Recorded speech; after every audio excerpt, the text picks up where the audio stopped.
Ingay ng aso.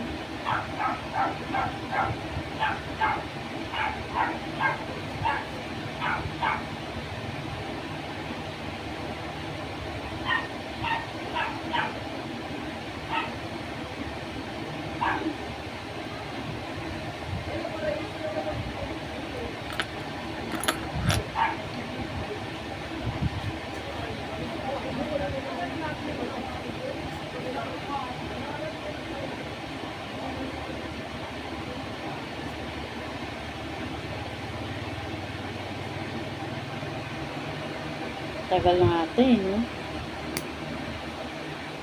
Tagal na yun. 4 months. Ikaw pa uling naglinis ha. Ano yun? Buntis ka pa eh. Bago ako mga anak, isang buwan ako hindi magpalinis. Hindi ko lang alam kung mahigit pa isang buwan.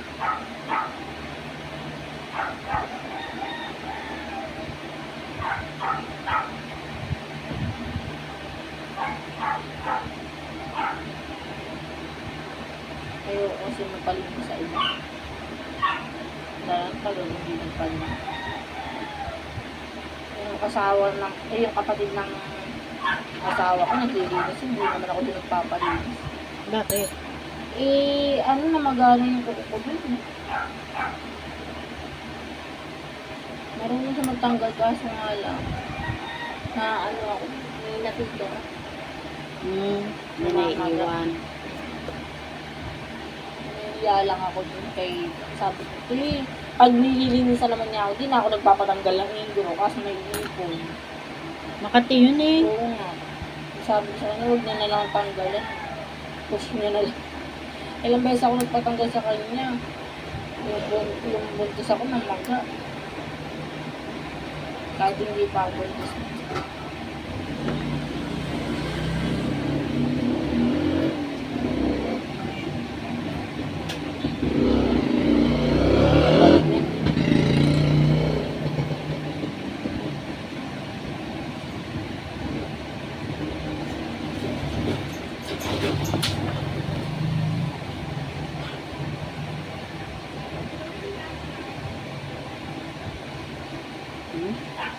Laki na rin eh.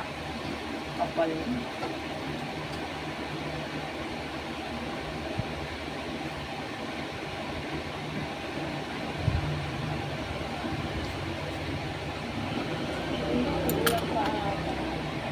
Mukhang uulan na.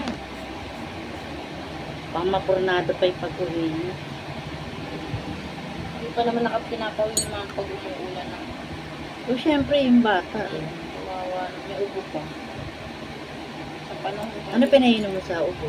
Wala, dahil sa akin naman dumidedi. Ano lang siya, sumusulpot yung ubo niya.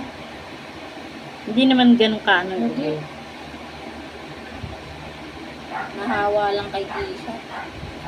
Anong pinali kang kay Keisha? Sabi ko, huwag halika. Nung umuwi kami dito, nagkaubo.